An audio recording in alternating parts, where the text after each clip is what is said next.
Stable, म्हणजे ultraviolet रेजला ते stable नाही आहे, इट डिसइंटिग्रेट्स. त्यामुळे एपॉक्सी जे आहे हे एक्सपोज्ड सर्फेसेसला नाही वापरता येत. म्हणजे टेरेसवरच्या क्रॅकिंग भरायला एपॉक्सी नाही वापरता येत. एक्सटर्नली जर आपल्याला क्रॅकिंग असेल त्या भरायला एपॉक्सी नाही वापरता येत. इंटरनली येस वापरता येतात.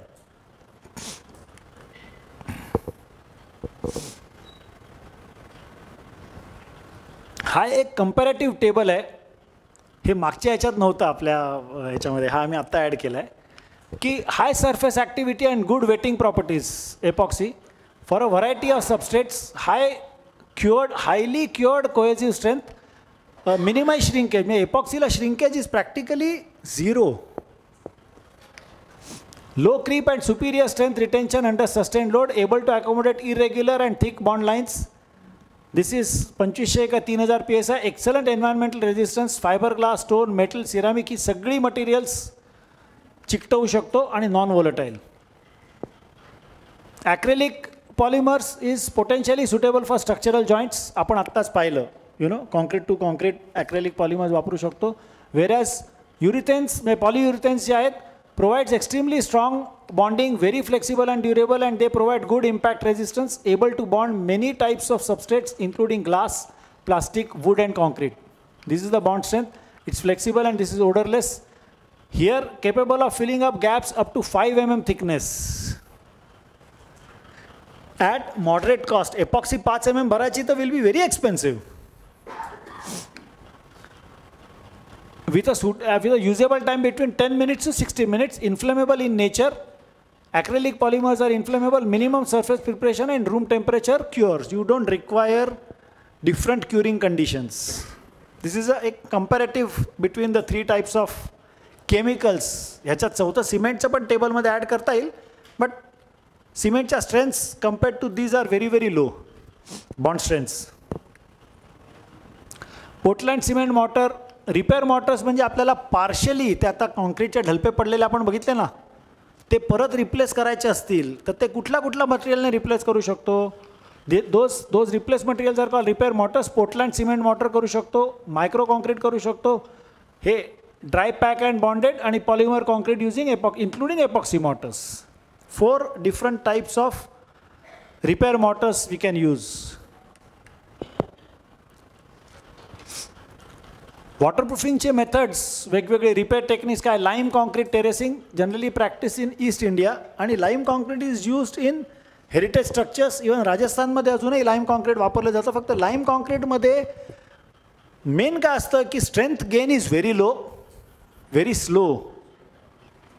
आणि दुसरं म्हणजे लाईम कॉन्क्रीटमध्ये जर if it is not fully slaked it can crack like anything. त्यामुळे लाईम कॉन्क्रीट वापरायचं असेल तर त्याचं खरोखरीच चांगलं नॉलेजेबल व्यक्ती तुमच्याबरोबर पाहिजे. अदरवाईज लाईम कॉन्क्रीट हल्ली चांगला लाईमच मिळत नाही मार्केटमध्ये. त्यामुळे कुठलाही लाईम कसाही वापरला जातो आणि त्याला लाईम म्हणतात, बट इट क्रॅक्स.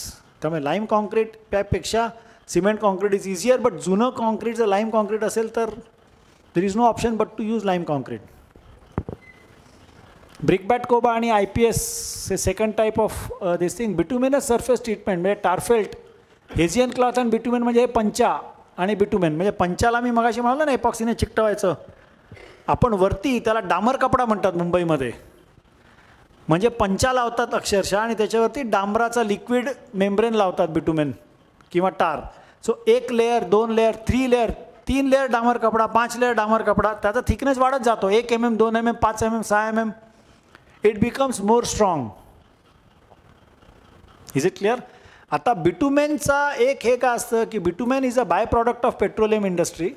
त्याच्यातलं सॉल्वंट उडून जातं, त्यामुळे बिटुमेन 2 ते 3 वर्षामध्ये क्रॅक व्हायला सुरुवात होते, ब्रिटल होतं.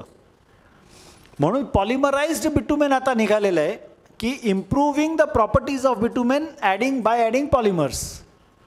त्याने बिटुमेन क्रॅक होत नाही, त्याची लॉन्जेविटी वाढते. म्हणजे 7 वर्ष टिकतं, 10 वर्ष टिकतं. पण तरी bitumen is not UV stable. ते UV स्टेबल त्याला अल्ट्राव्हायोलेट रेज लागू नये म्हणून त्याच्यावरती ॲल्युमिनियम पेंट मारतात. म्हणून तुम्ही बऱ्याचशा ठिकाणी जर पाहिलं असेल तर सरफेस दिसतो तो silvery paint is aluminium paint on soft bitumen sheets. 5 mm 6 mmच्या पण शीट्स मिळतात ऑफ पॉलिमराइज बिटुमेन. आपल्याला त्याचे फोटोज पण मी दाखवणार आहे पुढे. आणि मड फस्का म्हणजे ही एक नॉर्थ इंडियामध्ये ड्राय क्लायमेट्समध्ये म्हणजे is a waterproofing treatment in which we use actually mud आणि ह्याचा म्हणजे कारण नॉर्थला काय जी ॲल्युव्हियल सॉईल असते ना, काय झालं ॲल्युव्हियल सॉईल असते ना, it has got a good bonding property. म्हणजे नॉर्थच्या ज्या विटा असतात they are very strong. If somebody has seen the BRICS in north, म्हणजे दिल्लीच्या विटा बघितल्या तर त्या कॉन्क्रीटसारख्या खणखणीत असतात. म्हणजे त्याचा आवाज पण इतका टणक येतो कारण त्याची pozzolanic property is very high. त्यामुळे ती माती आणि त्याच्यामध्ये सुकं गवत हे घालून सुद्धा वॉटरप्रूफिंग ट्रीटमेंट करतात स्लोप दिलेल्या स्ट्रक्चर्सना. त्याला मडफस्का ट्रीटमेंट म्हणतात.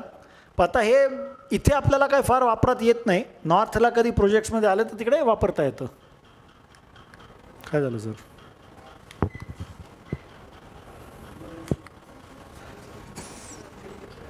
हे पॉलिमराइज बिटुमेन आपण पाहिलं. वॉटरप्रूफिंग बाय APP हे जे आहे हे आपण पाहिलं. SBS म्हणजे स्टायरीन ब्युटेडाईन रबर किंवा स्टायरीन ब्युटेडाईन S माहिती नाही. Waterproofing bye crystallisation. क्रिस्टलायझेशनमध्ये काय आहे की सिमेंट आणि लिक्विड पॉलिमर हे जेव्हा एकत्र घालतो तेव्हा as soon as the liquid polymer gets in contact with water it crystallises. आणि when it crystallises it prevents entry of further water. तरी पाणी आणखी कुठून घुसलं तर परत that portion crystallises. So this also is a technique of called waterproofing by crystallization technique. It's not very popular for reasons that the effectiveness is not seen, but otherwise the technique is very, very good. Fiber range for liquid polymeric liquid waterproofing membranes आणि waterproofing bye nano technology. आता waterproofing bye nano टेक्नॉलॉजीमध्ये मला काहीच माहिती नाही कारण nano technology is a relatively new subject. I have never used it but it is available. जर नेटवरती गेलात तर काहीतरी तुटक माहिती मिळते. त्या माहितीची ऑथेंटिसिटी माहीत नाही. इंडियामध्ये आता गेल्या 1 वर्षभरापासून नॅनो टेक्नॉलॉजी सिव्हिल इंजिनिअरिंगमध्ये वापरायचं असं लोक म्हणत आहेत. I have never used it so I really do not know.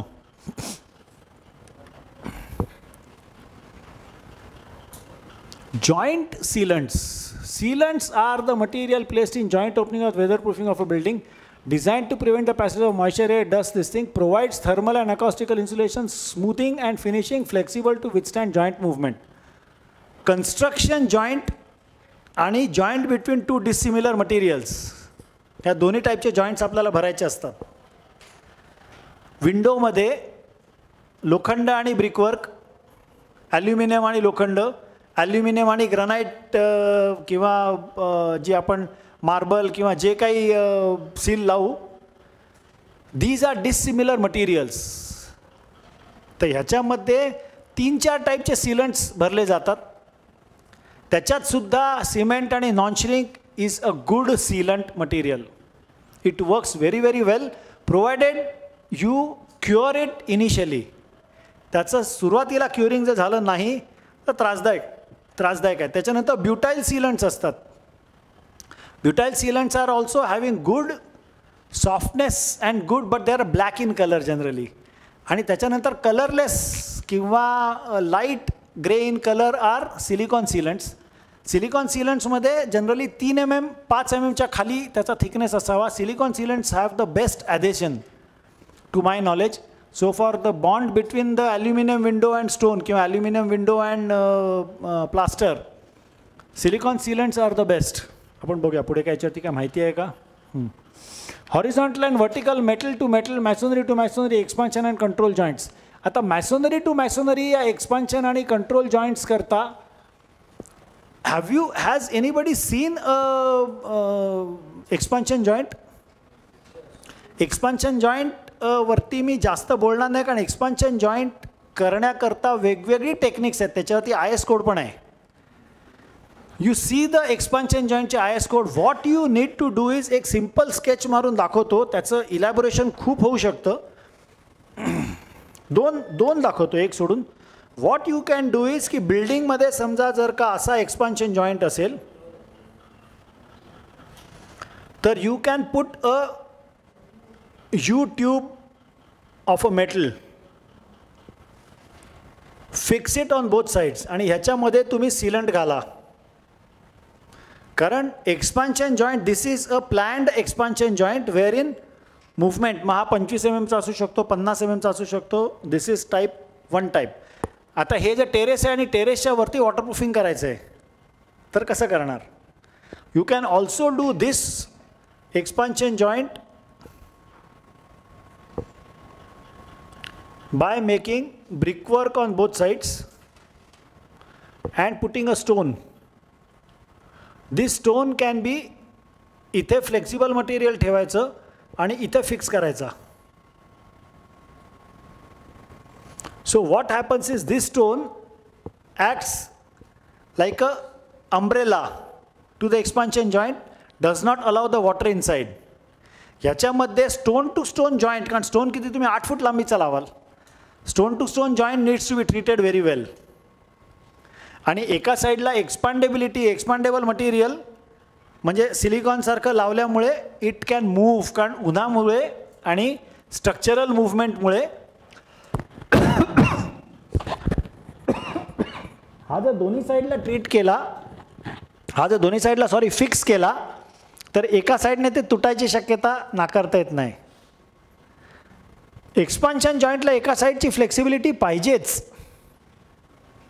आता ह्या 2 टेक्निकचं इतकं इलॅबोरेटेड मटेरियल्स अवेलेबल आहेत आणि इतके IS कोडमध्ये बघितलं तर IS कोडमध्ये त्यांनी क्रॉस सेक्शन्स दिलेत वेगवेगळ्या टाईपचे एक्सपान्शन जॉईंट्स कसे करावे. व्हर्टिकल एक्सपान्शन जॉईंट्स तुम्ही बघितले असतील. हॉरिझॉन्टल एक्सपान्शन जॉईंटला त्रास आहे टेरेसला. व्हर्टिकल एक्सपान्शन जॉईंट म्हणजे 2 भिंती आहेत समजा अशा, त्याला काही नाही, एका साईडला इथनं इथे फक्त एक शीट लावतात पूर्ण, आणि ही शीट एका साईडला फिक्स केलेली असते आणि एका साईडला त्याला एलॉंगेटेड फिक्स केलेलं असतं, म्हणजे it can physically move.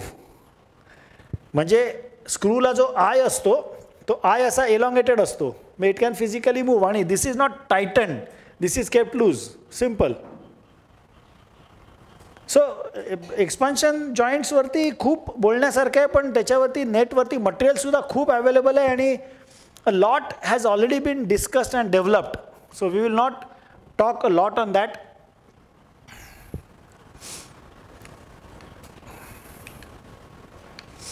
Dissimilar material metal to masonry, joint between precast concrete facade panels, हे आपण आत्ता पाहिलं, हे असा जॉईंट आपण देऊ शकतो. Perimeter of doors and fixed window frames, हे आपण आत्ता बोललो, सिलिकॉन सिलेंट आपण त्याच्यामध्ये भरू शकतो आणि भरायला पाहिजे. डोअरला नाही जरी हे केलं ना, जरी ओपनिंग निर्माण झालं तरी त्याच्यावरती आपण मोल्डिंग देतो. जुन्या काळी मोल्डिंग द्यायचे. मोल्डिंगचं पर्पज काय होतं? To hide the crack between 2 dissimilar materials. बाहेर ती क्रॅक आपल्याला असून चालतच नाही, कारण त्यातनं पाणी आत येऊ शकतं. पण दरवाजात जर एखादी क्रॅक असेल आणि वरतून मोल्डिंग असेल तर काही फरक पडत नाही. त्याच्या आतमध्ये हलकीशी गॅप असू शकते 1 mm 2 mm. As far as the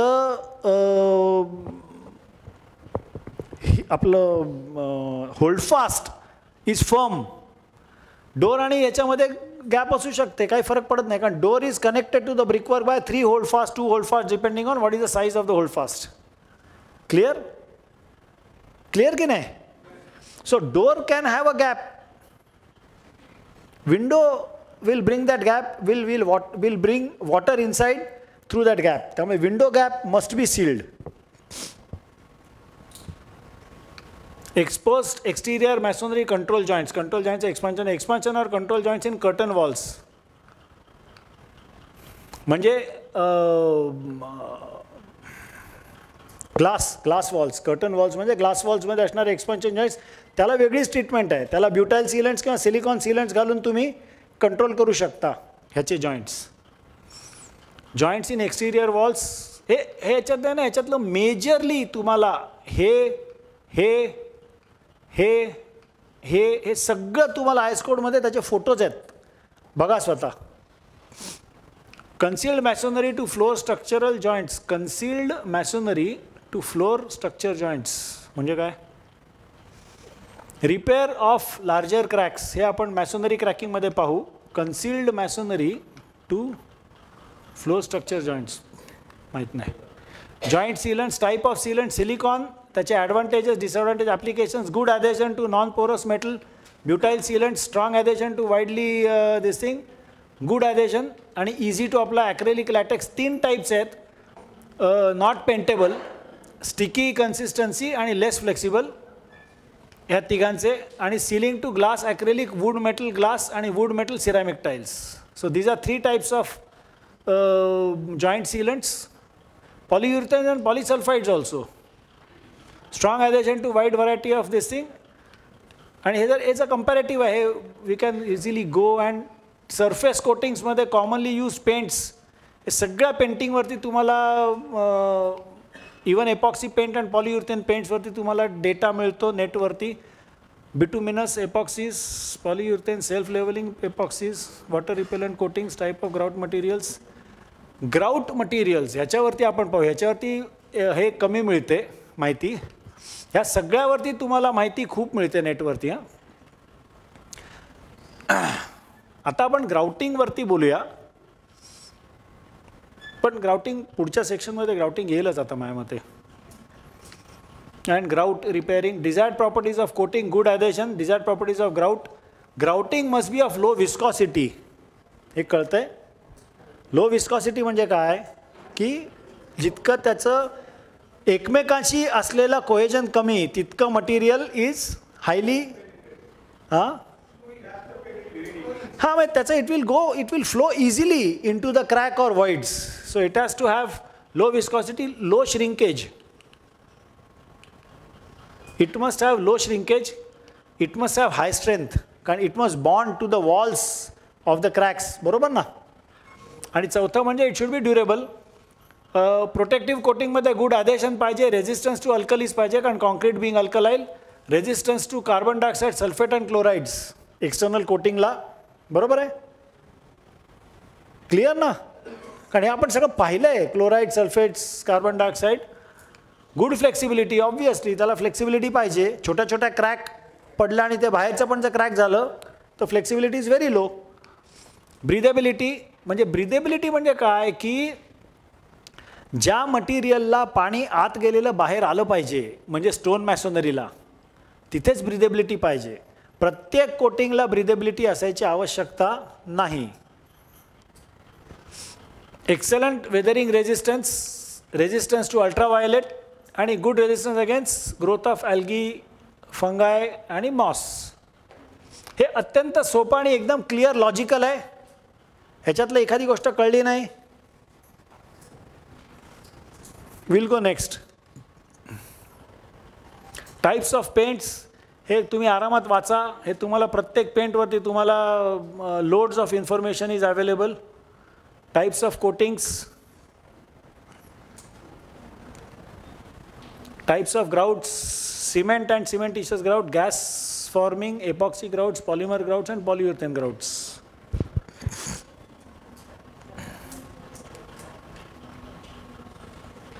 choose the relevant materials for repairs of damage structures. हे आपण हे काढलं. Let's go to maintenance and repair methods of masonry. आता ह्याच्यामध्ये आपण ग्राउट वगैरे डिटेलमध्ये पाहणार आहोत, म्हणून मी या बऱ्याचशा स्लाईड स्किप केल्या. But they are there for you to teach. जेव्हा तुम्ही तो सब्जेक्ट शिकवाल तेव्हा तुम्हाला त्याच्यावरनं नेटवरती जा. फक्त it is passing out of information, passing on of the information. There is nothing much to. जो आता शिकायचा पोर्शन येतो आता आपला इकडे चालू होतो आहे actually. Maintenance and repair methods for masonry and concrete. बऱ्याचशा टेक्निक्स आर सिमिलर, बरीचशी टेक्निक्स आर डिफरंट. कॉन्क्रीटच्या रिपेअरला आणि मॅसोनरीच्या रिपेअरला. Types of masonry, one is load bearing, one is non load bearing. Simple. बरोबर ना? हे नॉन लोड बेरिंग आहे. मग ह्याच्यावरती बीमने लोड देऊन क्रॅकिंग कसं आलं? नॉन लोड बेरिंग असेल, नॉन लोड बेरिंग असलं तरी त्याच्यावरती थोडंसं लोड येऊ शकतं. त्यामुळे त्यालासुद्धा डिटेलिंग स्पेसिफिक करायला पाहिजे, जे आपण करत नाही.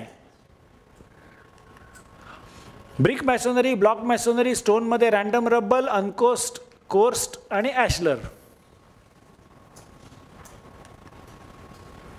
Cracking in masonry due to leaching, rising dampness, hollows, voids in masonry, leakage salt, masonry joints, poor quality stones and abrasion and corrosion of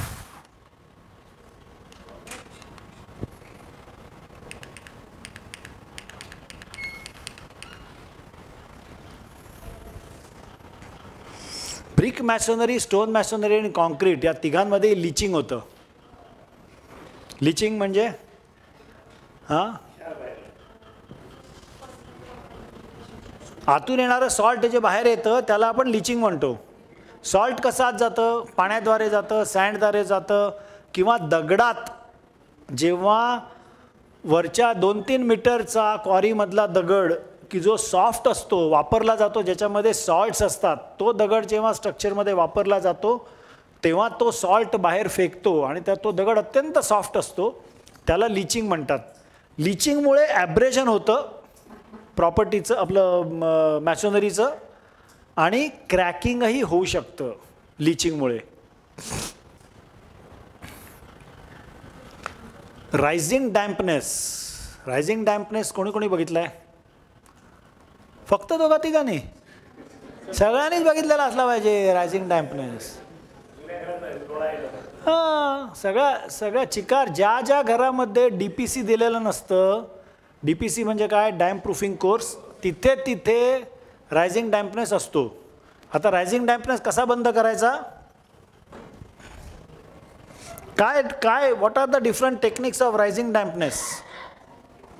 what do you think are the various techniques of stopping rising dampness? तुम्हाला एक structure आलं की ज्याच्यात DPC टाकलेला नाही आहे. DPC म्हणजे काय सगळ्यांना माहिती आहे हो ना? ही भिंत आहे, ही प्लिंथ लेवल आहे, ही ग्राउंड लेवल आहे, ही ग्राउंड लेवल आहे, आणि इथे कुठेतरी DPC असतो. इथे असतो का इथे असतो? हां, प्लिंथ लेवलला असतो, हे माहिती आहे.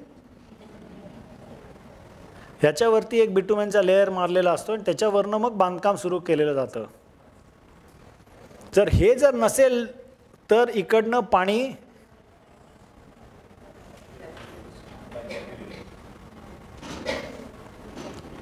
इतकं वरती कसं खेचतं? कॅपिलरीने. कारण जेवढी नॅरो कॅपिलरी तेवढं पाणी जास्त वरती चढतं, बरोबर? तर आता DPC तर नाही आहे, तर what can be the different techniques of repairing rising dampness? Plinth protection. म्हणजे आपण एक जर प्लिंथ प्रोटेक्शन दिलं, जुनं प्लिंथ प्रोटेक्शन नव्हतं, इथे आपण एक असं 4 फुटाचं प्लिंथ प्रोटेक्शन दिलं. प्लिंथ प्रोटेक्शन म्हणजे काय? कॉन्क्रीटचा एक लेअर, आणि त्याला इथे असं राऊंडिंग दिलं, तर जे पाणी आहे हे असं आपण दूर नेऊन खाली टाकतोय. म्हणजे परत हे पाणी इकडनं एवढे याचे चान्सेस आपण कमी करतोय, पण आपण एलिमिनेट नाही करत आहोत पूर्णपणे, बरोबर आहे? प्लिंथ प्रोटेक्शनने पाणी आपण दूर किती नेणार? प्लिंथ प्रोटेक्शन 10 फुटापर्यंत, 2.5 फूट, 3 फूट, 4 फूट, त्याच्या पलीकडे काय प्लिंथ प्रोटेक्शन देणार तुम्ही, बरोबर की नाही? त्यामुळे प्लिंथ प्रोटेक्शन हे तेवढं 100% हे नाही. दुसरं काय? Side trenches. इथे आपण म्हणजे आपण ही प्लिंथ आहे, इथं प्लिंथ प्रोटेक्शन आहे, आपण ह्या साईडला ही एक्सटर्नल साईड आहे असं धरूया. ही पण एक्सटर्नलच आहे, पण ही पण एक्सटर्नल आहे, म्हणजे एकाच ड्रॉइंगमध्ये आपलं दोन्ही होऊन जाईल.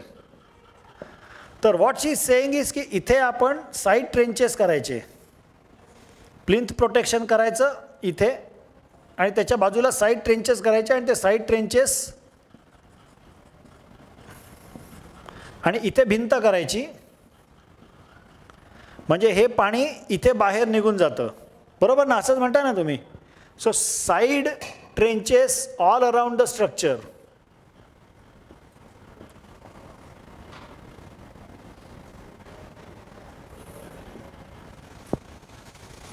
स्ट्रक्चरच्या 4ही बाजूला जर ट्रेंच केलं आणि प्लिंथ प्रोटेक्शन करून ते प्लिंथ प्रोटेक्शन जर का आपण त्या ट्रेंचच्या वरती आणलं आणि ते ट्रेंच जर का असं आपण परफोरेटेड याने बंद केलं, तर पावसाचं पाणी इथे येऊन हे पाणी इथे आत जात नाही, कारण इकडे परत बांधकाम आहे.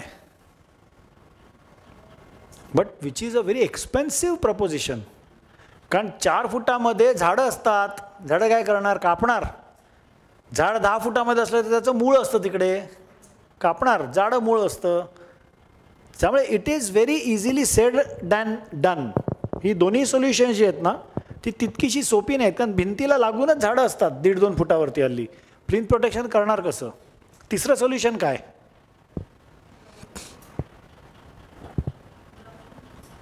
Grouting. Correct. Both the solutions are correct. हेच 2 सोल्युशन्स आहेत. एक म्हणजे इंट्रोड्यूस न्यू DPC आणि चौथं म्हणजे इंट्रोड्यूस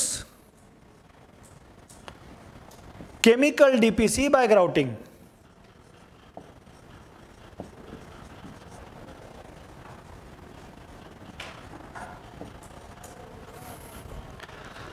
इंट्रोड्यूस न्यू DPC म्हणजे काय की खाली कटरने, तर 9 इंचाची भिंत असेल तर 9 इंचाचा कटर पाहिजे किंवा दोन्ही साईडने कमीत कमी 4.5-4.5 इंचाचा कटर पाहिजे.